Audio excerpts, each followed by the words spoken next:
I'm talking to Mr. MT Raju, the director responsible for the Indian Institute of Capital Markets, on the development of new asset classes in commodities, in futures, and in derivatives.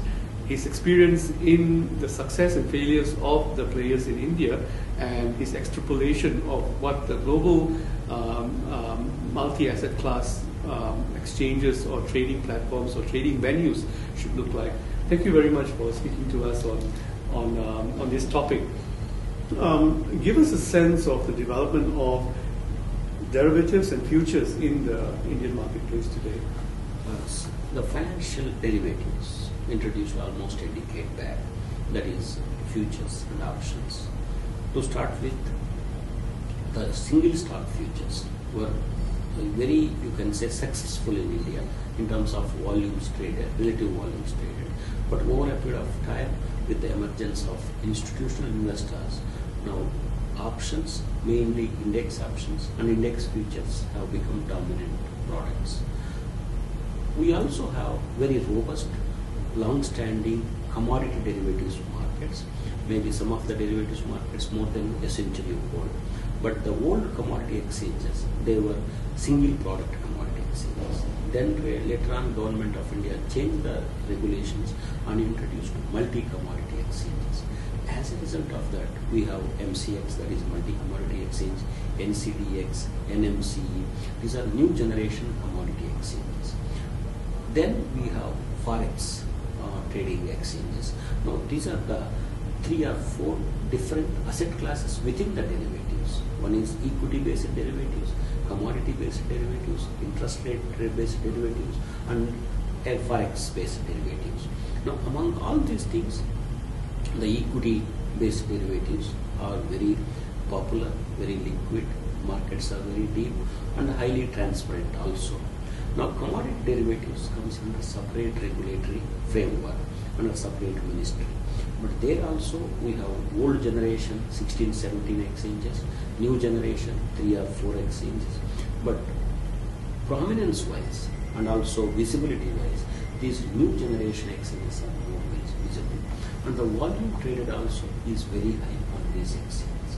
The number of commodities that are traded very wide. You have energies, you have, you can say, agricultures, you have other metals, you have precious metals, various products are traded.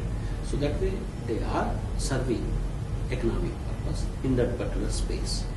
Then we have, as I mentioned, Forex derivatives have picked up and the volumes traded are quite substantial. But interest rate derivatives has been a failure so far that experiment. This is the broad spectrum. Give us your view on the development of commodities trading venues. I think India has been an active player in building its own commodities market. Whether it's successful or not, it's it's a debatable point. But so has other countries. Well, so have other countries like Hong Kong and Singapore, and China, of course, is thinking of its own commodities exchanges. So, who will be the winner and loser in the commodities world? What is the formula you think that will determine, which markets or which venues are the best for commodities? Definitely, India has a long history and has a domestic commodity derivatives market, very robust, highly liquid, highly, you can say, regulated market.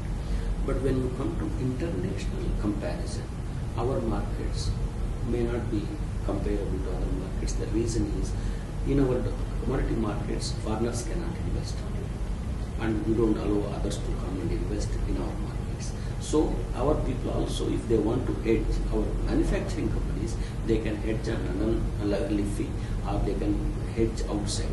But foreigners are not allowed. Therefore, these are inward-looking domestic derivatives exchanges. Whereas if you see China also, what I have quite some time back read, they have a very robust, highly liquid domestic commodity derivatives exchange, but they are not open to the foreigners. Whereas recently, Hong Kong wanted to become a dominant commodities derivatives exchange, which will be competing with the West. They have been making efforts, but so far the success has been lukewarm. That is what I have been. I guess for all exchanges which are not domestic to a large country like India or China, their real competition, or their real master that they're looking at, is the Chicago commodities exchange. Chicago Market Exchange and Chicago Board. Now, of course, all got merged. Chicago Market Exchange. Right. So that's the mother of all commodities exchange in a sense. And so, in fact, all of the small cities that want to trade on derivatives of products from the Chicago Board of Trade and so on. Do you think that they could, for example, be closer connected to their own home market? So in the case of Hong Kong, to China, to the demand in China. In the case of Singapore, to the demand in Southeast Asia, for example. See, the commodity derivatives have something to do with the common man, like say rice or wheat or some of the agriculture products. If they are permitted to be traded, and international players are allowed to take positions in a country like India, now the prices curve can go anywhere to any side. That immediately it has impact and it has a political ramifications. Therefore, I feel the regulator rightly has not permitted and not exposed these vulnerable politically vulnerable commodities to unnecessary vagaries of volatility. And this will remain in a country like India for quite some time. Therefore, I don't feel commodity derivatives in India will become international products for quite some time to come. Our markets, of course, if they have to become unsustainable and they have to play very long-term role, we need to have very robust, large number of domestic retail investors. And finally, Mr.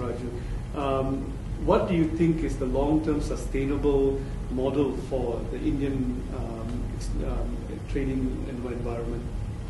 Long-term sustainable, you can say risk-neutral model would be where large number of domestic, retail and institutional investors taking major part in the trading. Then only the market will become sustainable and it will grow, and it will grow in the interest of the country. So that is what my feeling is. We need to develop large number of domestic mutual funds, domestic insurance companies, and very large mass of retail investors throughout the country. They are the natural sunlight. Sunlight is a natural disinfectant. So therefore, large number of investors are natural risk hedges in themselves. And if that's going to happen in India, there has to be a deepening of the sources of trading traders, basically, which will be the asset management companies, the pension funds, and insurance companies, and personal savings as well.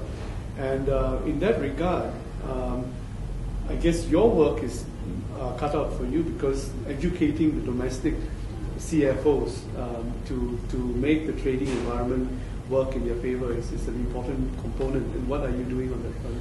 We have been doing quite a, you can say, large number of educative programs we have done, mainly for what we call them financial advisors. And they are also known as individual financial advisors of mutual funds, wherein we conducted thousands of classroom sessions, tell them what is good for long term, not to become a short term, you can say, punters. And also I have been saying, and I would like to reiterate, trading in derivatives is a minus sum game, negative sum game. It's not even a zero sum game. For retail investors, trading in derivatives is not good. Therefore, have a long-term view and trade, and you will be a beneficiary. So therefore, we have been saying throughout the country, develop retail investors, come and invest and stay there in equity markets. As the economy is growing, automatically there will be fluctuations, ups and downs, but in the long run you will benefit. Patience is very important. Good selection is important. Selection of stocks and patience.